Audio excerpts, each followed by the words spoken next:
안녕하세요. 예. 이렇게 목소리들이 다들 이렇게. 아니, 왜요? 감기 걸렸어요? 응? 왜 이렇게 힘이 없으시지? 어? 응? 너무 다 이렇게 조용하신 거 아니에요? 어? 아직 뭐, 낯설긴 하지만. 어? 오늘 뭐, 비도 오고, 기분도 좀 춥하긴 하죠. 저도 좀 요 근래 감기 걸려가지고 계속 컨디션이 좀 안 좋은데, 여기 계신 분들도 공부하는 거 스트레스 받으셔서인가? 이렇게 다 힘이 없어 보이시네. 아, 뭐 여기 좀 앞에 저보다 좀 연대가 더 있어 보이시는 우리 선생님도 계시지만, 저도 이렇게 뭐 이렇게 오래 산 건 아니지만 이렇게 인생 살다 보면 하루하루를 좀 이렇게 즐겁게 사는 게 중요하더라고요. 예, 뭐 어차피 계획을 세우고 이제 장기적인 계획을 세우고 거기 목표를 달성을 하기 위해서 여러 가지 뭐 노력도 하고 하지만, 아마 너무 스트레스 받으면 사실 그렇잖아요. 오늘 하루가 하면 영원히 돌아오지 않는 시간인데, 그죠? 그러니까 항상 그냥 즐기는 게 제일 중요할 것 같아요. 저도 뭐 말이 이렇지 뭐 사실 그렇다고 해서 제가 뭐 하루하루를 뭐 즐겁게 즐기며 사는 사람은 아닌데, 항상 근데 그렇게 살려고 해야 되지 않을까 싶고. 그리고 오늘 제 첫 수업인데 하나 여쭤보면은 여기 군무원 지금 수업 경영학 들으시려고 오시긴 했는데, 혹시 다른 것도 준비하신 분 있어요? 준비하거나 뭐 그러려고 하셨던 분들, 뭐 공무원도 있고 많잖아요. 네?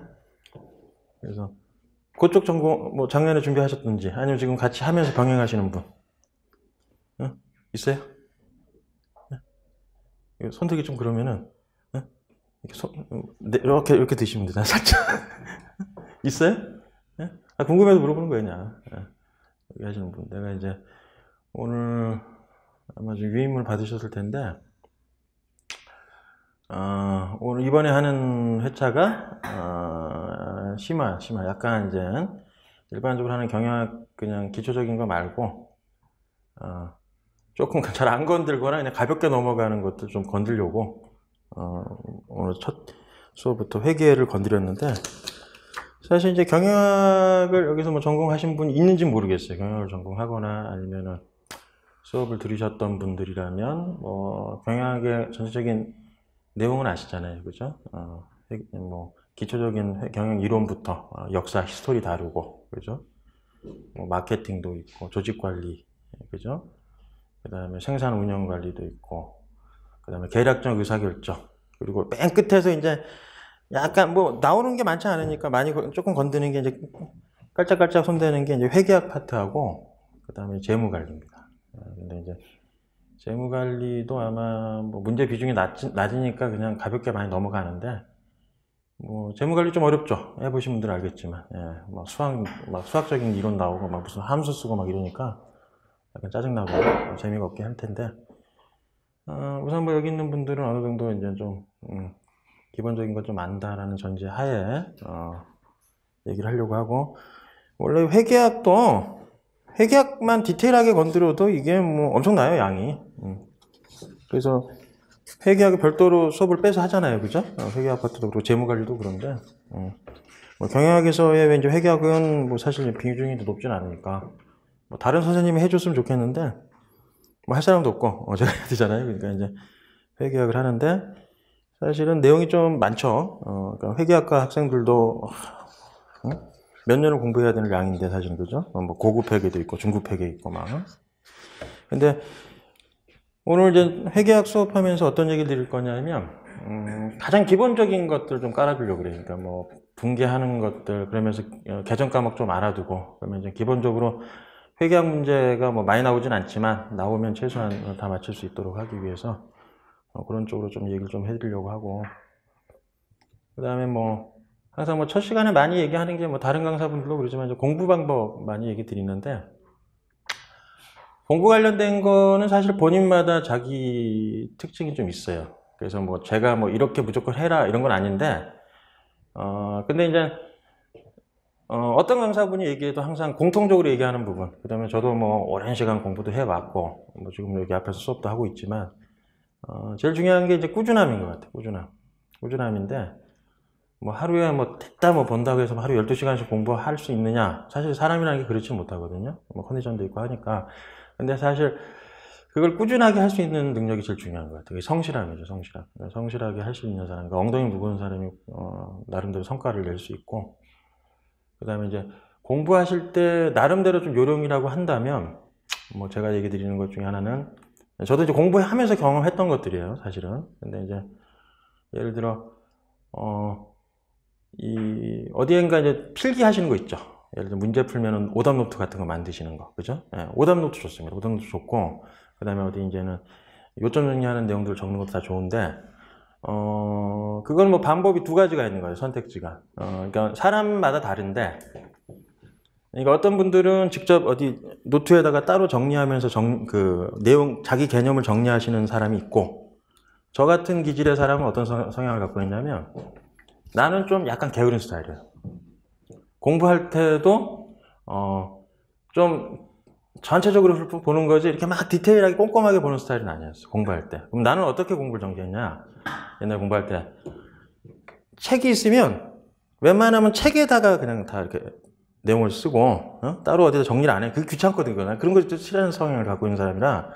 그리고 이제 문제를 풀면 그 문제 위에다 날짜를 적어. 이게 틀린 것들은 날짜를 위에다 적어놔. 그러면 이제 이 날짜 틀렸으니까 나중에 또 푸는 거야.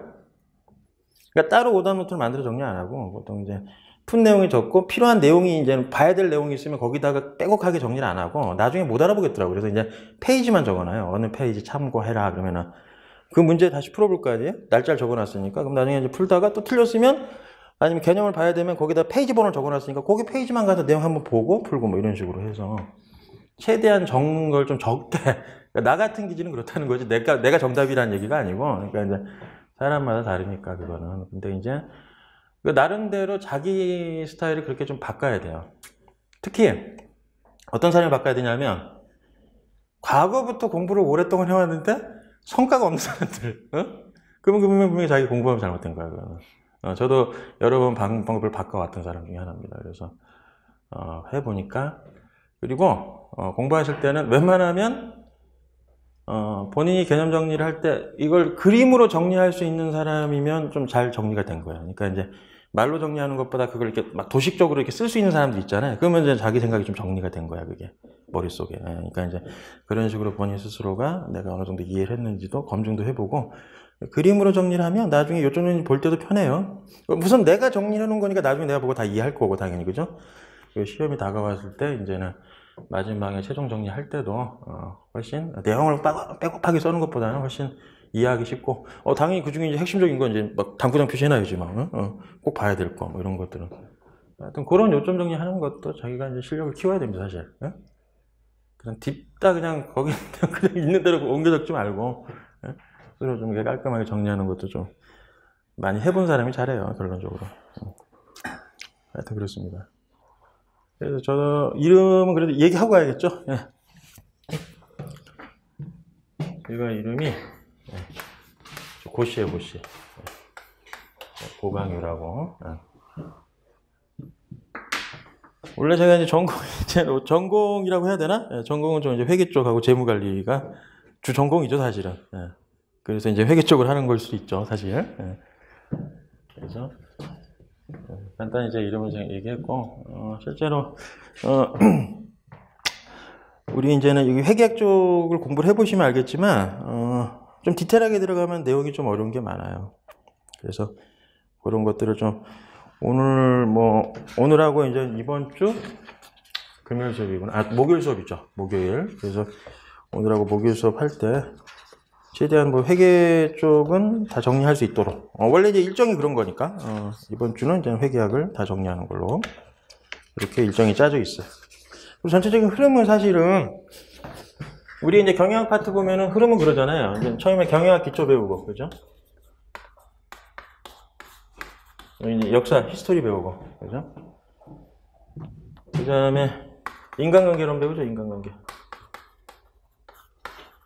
그죠? 경영학 기초에서 인간관계론 배우고, 그리고 나서 이제 조직행동. 조직행동 배우고, 그 다음에, 생산운영관리. 생산운영관리. 생산운영관리 배우고. 이거 끝나면은 이제 마케팅. 원래 흐름은 마케팅. 마케팅 끝나면 이제는 계량적 의사결정. 이건 뭐 수학적인 방법으로 의사결정을 한다는 얘기죠. 뭐 수치화 시켜가지고 그걸 기초로 해가지고 어떤 의사결정을 하는 거. 계량적 이렇게 의사결정 쪽 하고. 요게 이거 좀 쓰다 보니까 너무 많네. 그러니까 요 다음은 이제는 이제 회계. 회계하고 사실 재무관리는 좀 별도잖아요, 그죠? 이제 회계학 쪽하고 그리고 뭐 그다음에 재무관리 이런 식으로 가는 거죠. 그래서 이제 저랑 지금 하는 게 요거는 좀 별도니까, 그죠? 얘네하고 좀 다르잖아요, 이놈들하고. 그래서 이쪽하고 여기를 좀 구분했고, 그래서 오늘 이거 회계학 쪽 중심으로 해서 최대한 이해를 시켜드릴 테니까. 하여튼 뭐 경영학을 몇 번 공부한 사람들이야 뭐 보통 우리 공부하면 항상 그렇지만 뭐 수학책도 그래, 수학책도 나도 그 생각이 드는데 우리 고등학교 때 중학교 때 공부하신 분들 있지, 항상 정석책 많이 봤나요? 수학 정석? 어디만 찐하죠? 집합 쪽만 이제 찐해. 집합 가고 이제 함수 가고 막 그러다 보면 그쪽부터 이제 없는 거야. 그 뒤로는 아무것도 없어. 안 봤으니까. 통계 파트 이런 거는 또 안 보잖아. 근데 요즘에는 내가 얘기 듣기로는 뭐 이적분 이런 것도 안 배운다 그러더라고요. 이과하고 문과 구분해서. 모르겠어요. 또 다시 생겼는지 모르겠는데 제가 몇 년 전에 듣기로는 미적분 이런 것도 뭐 고등학교 정규관에 빠졌다 그래가지고 그런 것도 빠져서 왜 빠지지 그러겠는데 몰라요. 또 다시 들어갔을 수도 있고. 하여튼 공부하다 보면 항상 여기서만 놀잖아요. 여기서만. 그죠? 근데 이제 오늘 매도 먼저 놨다고 이쪽부터 갔습니다. 그래서 회계학 쪽 재무관리. 그래서 오늘 이 수업을 할 거예요. 자, 회계학 쪽. 그래서 경영학이 상대적으로 좀 쉽지 않아요? 응? 처음 듣는 사람들이 좀 그럴 거고. 응? 해본 사람들은 경영학이 그래도 낫잖아. 낫지 않아요? 응? 국어 어때? 국어 어렵잖아. 국어. 우리나라 말인데 되게 어렵잖아. 응? 그렇지 않아요? 나 국어 어렵던데? 나 어저께 우리 아들내미가 무슨 저희 아들이 지금 이제 중2 올라가는데 어제 국어 문제를 푸는데 막 안 풀린다고 막 머리 짜면서 막 그러길래 우리 와이프가 나보고 풀어보라고 문제를 던져주더라고. 우리 중학교 2학년 거를. 그러길래 봤는데 못 풀겠는 거야. 그래서 3개 푸는데 다 틀렸어요. 그거 어렵더라고. 그죠? 그러니까 우리가 말하는 일반 국어가 아니잖아요. 그건 그죠? 뭐 문학 무슨 이런 것도 다 이해해야 되고 참. 또 국어 어려워요. 상대적으로 그래도 경영이 쉽지 뭐. 그죠? 내가 가르치는 수업이지만 사실 약간 가볍잖아. 조금 무게가 좀 덜 하잖아요. 뭐 당연히 깊이 들어가면 좀 무게감이 있겠지만 그래도 좀 어렵게 나오는 거 아닙니까? 자, 그래서 너무 서론 길었는데 회계 한번 봅시다. 회계학 좀. 자, 회계학. 자, 우리 이제 회계하면은 여러분들 어떤 생각이 들 거냐면은 회계학을 전혀 공부 안 하신 사람들이라면 대충 그냥 뭐 장부 관련된 건 뭐 숫자 노름 아니야? 뭐 이런 생각, 가계부 생각하고 이런 사람들 많을 거고, 그죠? 그래도 나름대로 또 내가 이제 그쪽 관련된 전공 하신 분들이라면 나름대로 이제 회계에 대한 어떤 정의가 기본적으로 깔려 있을 거예요, 그죠? 근데 사실 간단히 보면 사실 뭐 회계라는 학문이 기업의 가계부죠. 우리가 이제 개인이 작성하는 일반적인 가정집에서 작성하는 그런 가계부하고 좀 다르지만, 차원이 다르지만, 회계라는 거는 사실 기업에서 작성하는 하나의 가계부예요. 기업의 경제활동들을 기록하고, 그걸 누구한테 보여주려는 거? 기업하고 관련이 있는, 기업에 관심이 있는 이해관계자라고 표현하죠. 그죠? 그 사람들의 의사결정이 도움이 될 만한 정보를 전달하는 일련의 과정을 우리가 보통 회계다 해서 좀 약간 있는 표현으로 그렇게 표현을 하는 겁니다. 그래서 회계의 가장 기본적인 정의는 기업의 경제활동에 대한 정보를 그 의사결정자에게 전달하는 일련의 과정, 이런 식으로 표현하지만 그냥 간단하게 기업의 가계부 이렇게 생각해도 돼요. 아시겠죠?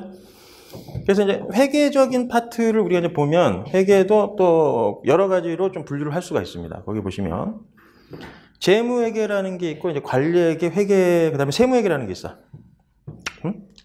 재무회계, 관리회계, 세무회계. 재무회계가 이제 우리가 보통 말하는 일반 회계야. 그죠? 그러니까 보통 말하는 우리가 일반적인 회계가 재무회계입니다. 그러니까 앞으로 이제 공부하는 내용은 재무회계에 집중해서 설명을 드린다고 보면 이제 될 거고, 그 다음에 이제 관리회계는 사실 이걸 좀 정확하게 얘기하면 이제 원가 관리회계인데, 이제 관리회계를 간단히 표현하는 겁니다. 요건 내가 한번 간단히 예시를 하나 들어드릴게요. 이해할 수 있도록. 그 다음에 이제 세무회계는 이제 법률하고 관련된 거예요. 세법하고 관련된 거예요. 그래서 이제 세금 관련된 회계 처리가 이제 세무회계다. 이 정도만 이해하셔도 돼. 응? 그래서 거기 이제 정보 이용자들의 종류에서 보시면, 거기 표에 보시면, 세무회계는 누가 관심을 가져요? 예, 국세청이 관심을 갖는다. 이렇게 생각하시면 돼. 예, 그러니까 정부기관. 그죠?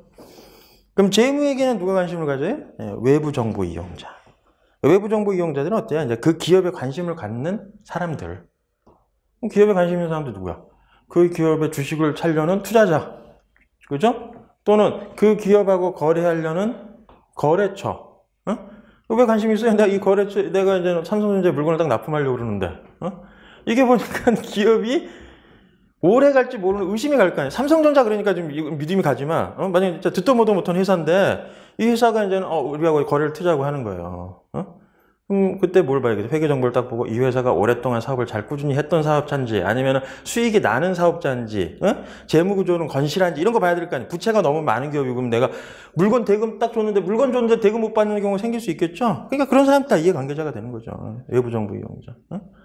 또는 국세청도 관심이 갖겠지. 왜? 이제 세금을 걷어야 되니까. 아니면 은행, 돈 빌려주는 업체들도 관심이 있겠죠? 그죠? 은행들도 대출 그냥 해주는 거 아니에요.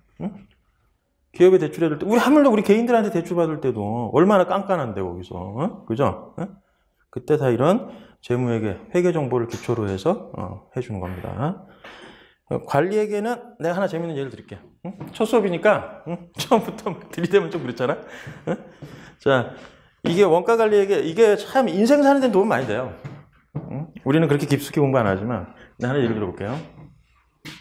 관리회계는 우선 결론이 누구냐면, 어떤 사람들이 관심을 갖는 분야냐면 내부 정보 이용자야. 내부 정보 이용자는 누구야? CEO. CEO들이 관심 있는 거예요. 자, 그럼 이제 내가 어떤 걸 설명하는 사례를 들 거냐면 이런 거예요. 관리회계 측면에서 좀 보는 거예요. 관리회계. 내가 어린이집 아니면 유치원 원장님이야. 원장님. 내가 원장님이야. 자, 이제 유치원을 내가 운영을 하려고 하는 거예요. 유치원을 내가 운영을 할 거예요. 유치원을 딱 운영을 하면, 유치원을 운영할 때, 당연히 유치원이 수익사업은 아니지만, 우리는 지금 이제 회계적 관점에서 접근해야 되니까, 내가 그래도 최소한 어린이집, 유치원을 운영하면 내가 먹고 살 만큼 벌어야 될 거 아니에요. 운영비는 벌어야 될 거 아니에요. 최소 적자 보면서 살 수는 없잖아. 내가 자선사업가도 아니고, 그죠? 자, 그걸 우선 머리에 딱 깔아놓고 접근합시다. 자, 내가 이제 원장님이 돼서 딱 사업을 시작하려고 그러면, 그냥 월급쟁이 할 때하고는 전혀 달라요. 그죠? 당연히 내 사업이니까. 만약에 내가 적자를 봐도 다 내가 손해보는 거야. 내가 직장 생활할 때야 적자 보면 사장님이 손해보는 거지만, 그죠? 그러니까 그런 관점에서 좀 고민을 하셔야 된다는 얘기예요. 자, 이제 내가 원장이에요. 자, 그러면 내가 이제 뭔 생각을 하냐면, 어린이집이나 유치원 운영하면서 가장 나한테 큰 수익 모델은 뭡니까? 원비 받는 거예요, 원비. 예, 원생들한테 원비를 받는 거예요. 그래서 원비를 얼마를 받을지로 고민하고 있어요, 지금. 그죠? 자, 근데 원비에 대한 얘기는 좀 이따 하고. 자, 그리고 나서 이제 관련된 비용들을 한번 쭉 생각을 해봤어. 원비 하니까 꼭 비용 같네? 이건 이제 내 수익이야, 수익. 그죠? 예, 얼마를 받을 거냐, 원생들한테. 그 외에 이제 여러 가지 비용들이 있어요, 비용. 비용 항목들을 한번 보면, 우선은 선생님 인건비가 있어요. 그냥 인건비라고 씁시다. 또 선생님까지 붙여가지고. 자, 인건비. 자, 인건비는 선생님 한 명당 200만 원으로 할게요. 1명당 200. 내가 임의적으로 하는 거예요, 그냥. 자, 그리고 또 많이 들어가는 게 임차료야, 임차료. 월세죠, 월세. 그죠? 월세 내는 거. 자, 자가 건물이 아닌 이상 월세 나가는 거니까. 자, 월세는 100만 원으로 합시다. 한 달에. 한 달에 100만 원. 그리고 식비는 이제 뭐냐면, 내 원생들한테 이제 원비를 받으면은 원생들한테 하루에 한 번씩 점심을 줘야 돼. 그게 식비예요. 식비가 나가는 거예요. 그래서 한 달 평균 한 원생당 10만 원 정도가 나가. 예. 원생 한 명당 10만 원씩. 됐죠? 예. 이걸 고려를 해서 원비를 얼마를 받을 거냐? 실제 인생 살다 보면은 내가 어떤 사업을 했을 때 이런 여러 가지 비용들을 고려해서 내가 커피 전문점 하나 찾을 때 내가 커피를 도대체 얼마를 받아야 되느냐, 이런 고민을 합니다. 예? 사실 커피 전문점도 가다 보면 약간씩 가격 차이가 있어요. 보시면 알겠지만. 그죠?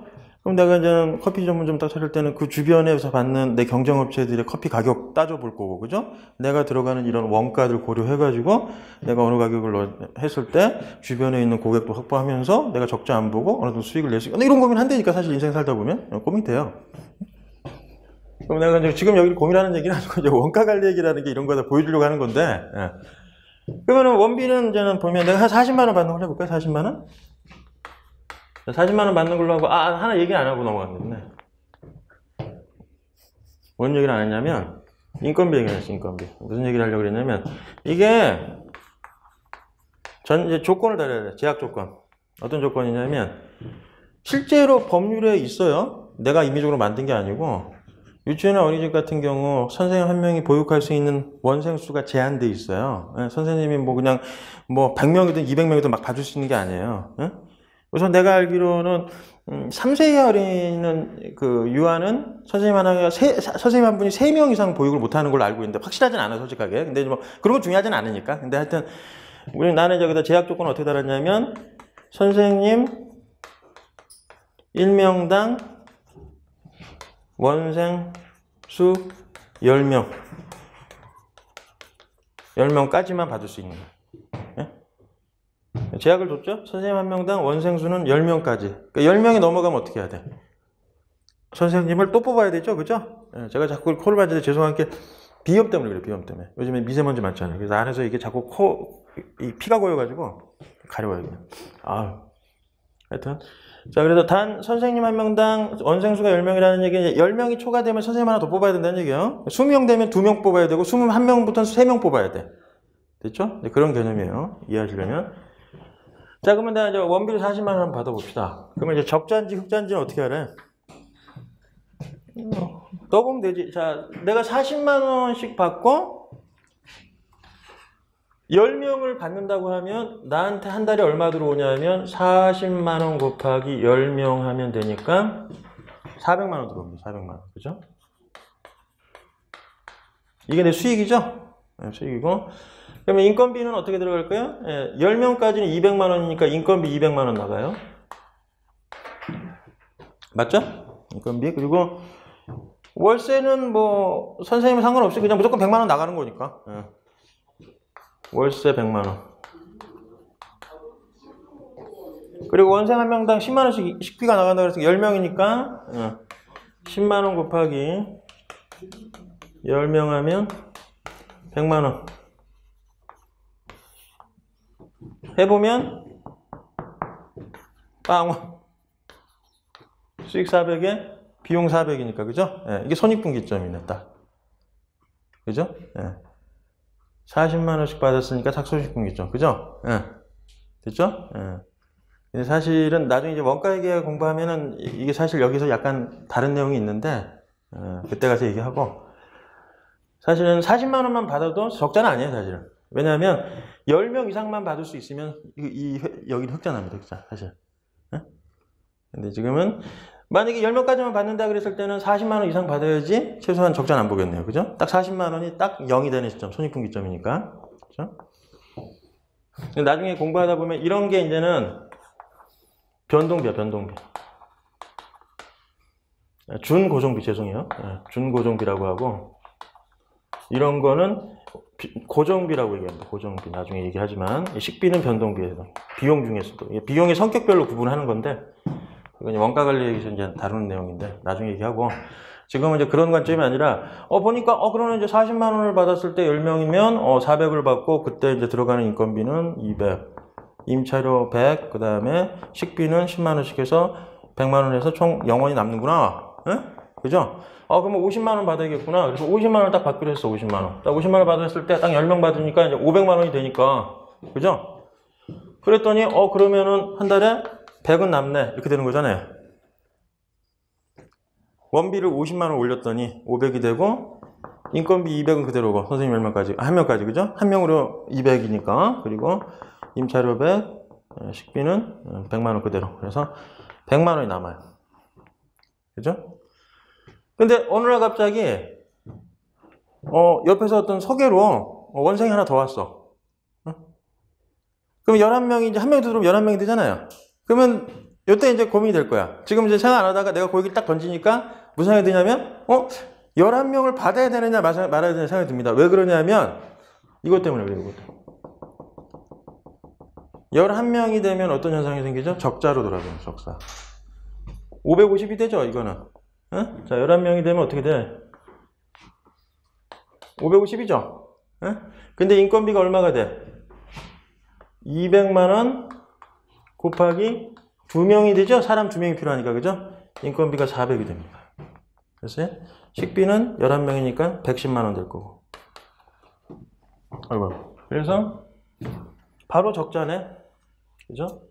550 받았는데 400에다가 500 빠지고 50 남아서 60만 원 적자네. 60만 원 맞죠? 암산이 안 되냐? 그죠? 610이니까 그죠? 60만 원 적자네. 마이너스 60이에요. 마이너스 60. 요 가로로 묶은 게 마이너스 개념이라고 생각하시면 돼요.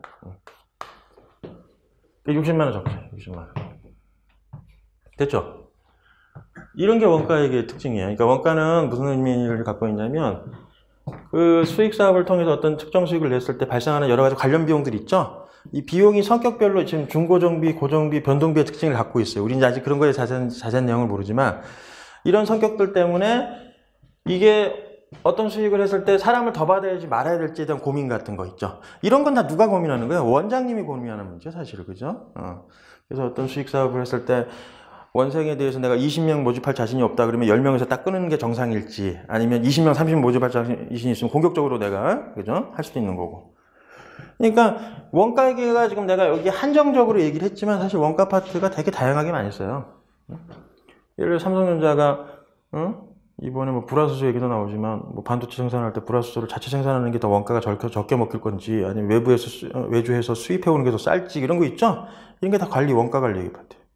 그러니까 누가 관심 있는 파트라는 얘기 결국 내부 정보 이용자 CEO가 관심을 가질 만한 분야라는 거죠, 그죠? 관리에게는 그렇다는 거예요. 원가에게 관리가 그런 거예요.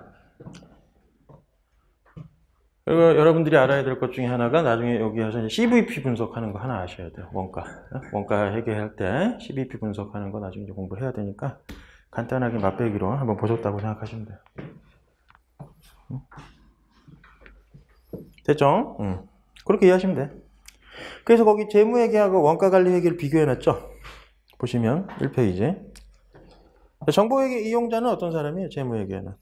거기 나와 있는 것처럼 외부 정보 이용자, 주주, 채권자 등이 재무회계에 관심을 갖는 그런 정보 이용자들이고 관리회계는 경영자가 결국 관심을 갖는 그런 회계 파트다. 이렇게 생각하시면 됩니다. 거기에 필요한 정보를 도출해내는 거니까. 재무회계는 거기 나왔지만 이제 목적이 뭐야? 이제 외부 정보 이용자의 어떤 경제적 의사결정, 쉽게 그냥 의사결정과 관련된 유용한 정보를 제공하는 게 재무회계의 주된 목적이고 재무회계 탄생 이유라는 거죠. 이런 회계를 왜 만들었냐? 이런 거 아닙니까? 그러니까 이제 의사결정자의 의사결정에 영향을 줄 수 있는 그런 재무적 정보를 제공하기 위해서 만든 분야가 이제 재무회계다. 관리회계는 누구의 관심? 경영자의 의사결정에 영향을 주는 정보를 제공하는 게 관리회계. 근데 관리회계 파트는 대부분 좀 이 풀어가는 방식이 대부분 이런 간단한 더하기 빼기, 사칙연산으로 해결하는 식이야. 그러니까 이제 플러스 마이너스 따져가지고 뭐 이제는 의사결정할 때 이러면은 안 하는 게 낫겠구나 사업 뭐 이런 식으로 관리회계는 약간 수학적으로 도출하는 게 되게 많아요. 통계적 정보도 많이 활용을 하고 관리회계는 그런 파트라고 보시면 돼요. 그러니까 이제 특정하게 뭐 이렇게 정해진 룰이 좀 없어. 규격에 맞춰서 이렇게 딱 작성되는 보고서는 없어. 그냥 관리회계에서 보고서 작성하는 사람의 자기의 수학적 지식이나 여러 가지 배경 지식에 따라서 다양한 보고서가 만들어질 수 있기 때문에 하여튼 그래요. 그래서 재무회계는 거기 보시면 이제 보고 수단이 회계 기준서에 입각해서 작성을 해요. 그래서 무조건 재무제표를 만들어. 재무회계는 재무제표가 뭔지 알죠? 요약본이잖아요, 요약본. 재무제표가. 우리가 이제 회계 정보를 작성할 때 처음에 하는 장법이 뭐예요? 재무회계에서 날짜별로 장부 작성하는 거죠. 분계장에 분계 기록하는 게 회계의 기본 아닙니까? 그죠? 어머니들 아니면 어렸을 때 용돈기입장 작성해 본 적 있어요? 난 해본 적 있는데 그러니까 이제 어머니가 한 달 용돈 얼마 딱 주면 어렸을 때 내 기억이 아직 나는 게 그 당시 얼마 줬더라? 하여튼 그러니까 뭐 얼마 줘 그러면 그걸로 뭐 이제 사탕 하나 사 먹고 노트 하나 사고 뭐 사면 이제 한 달에 쓰고 얼마 남어 뭐 100원이든 200원 남으면 이런 걸 기록해 가지고 나중에 그 돈을 되게 나름대로 체계적으로 관리하려고 쓰거든요. 재무회계도 사실 그런 거 아니에요. 그러니까 이제 기업 입장에서 1월 1일자에 뭐 누구한테 물건 얼마 팔았다, 누구한테 돈을 얼마 빌렸다 이런 거 쭉 기록하죠. 응? 근데 이제 그런 것들을 그냥 이해관계자, 우리 의사결정자, 외부 정보 이용자한테 그냥 던져줄 수 없으니 그걸 1년치를 한 번에 쫙 몰아가지고 예쁘게 정리를 해야 되잖아요. 그게 보고서. 그게 재무제표잖아요. 재무제표. 그죠? 응? 알고 있는 거죠? 전혀 모르나? 재무제표라는 건 보고서예요. 보고서니까 재무제표에 총 5가지 보고서가 들어가 있죠. 응? 어떤 보고서가 있어? 손익계산서, 재무상태표, 자본변동표. 그죠? 그 다음에 현금흐름표, 주석 이렇게. 네? 그래서 그 보고서가 그러니까 이제 재무회계는 그런 기본적인 룰에 입각해서 재무제표를 작성을 해야 돼. 어떻게 작성해라 다 정해져 있어. 바이블이 있단 말이에요. 근데 관리회계는 그렇지 않아. 그래서 양식의 규격이 없다 이렇게 얘기를 하는 거죠. 그래서 재무회계는 그렇기 때문에 준거기준이 있다 이거예요. 준거기준이 뭐야? 회계원칙 얘기하는 거. 회계원칙. 회계기준, 회계기준서. 응? 회계기준서도 들어보신 적 있나? IFRS 들어봤어요? IFRS?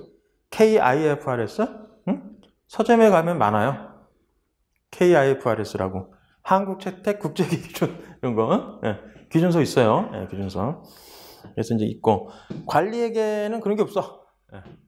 네. 룰이 없어. 그냥 작성하는 사람 마음이야.